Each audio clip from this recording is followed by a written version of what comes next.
L'ananas va au-delà de son rôle de fruit exotique. Au Kenya, il est transformé en une matière première pour la création d'un textile durable à travers un processus de recyclage. Cette initiative offre d'ailleurs aux agriculteurs une nouvelle source de revenus. Je suis agriculteur, j'ai commencé à cultiver l'ananas il y a très longtemps.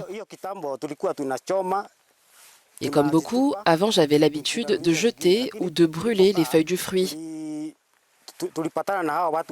Mais depuis que j'ai rencontré cette entreprise appelée Pinekazi, nous leur vendons les feuilles à 15 shillings chacune. Le potentiel des feuilles ou pousses d'ananas attire désormais l'attention mondiale. La société Pinekazi, qui les transforme en chaussures, a déjà été sollicitée par des investisseurs et même remporté des éloges pour son procédé éco-responsable.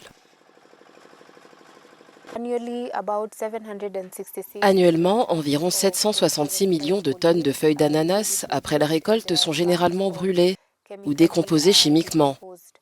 En les collectant, pour chaque 1000 tonnes de déchets, nous réduisons les émissions de carbone et de méthane à hauteur de 0,28 tonnes métriques. Et nous espérons étendre ce processus à d'autres pays qui produisent également beaucoup de déchets d'ananas. Betterman Simidi, à la tête de Clean Up Kenya, souligne l'obsession du pays pour la mode rapide, autrement dit fast fashion. Il encourage l'utilisation des tissus durables pour restaurer l'industrie. Au cours des 5 dernières années, nous avons vu plus d'1 million de kilogrammes de vêtements être importés au Kenya. Et donc, lorsque nous voyons des innovations respectueuses de l'environnement émerger, comme par exemple l'utilisation de l'ananas et ses déchets afin de fabriquer des fibres utilisées pour fabriquer des vêtements, nous sommes très heureux. Ces innovations sont importantes et nous devons les encourager.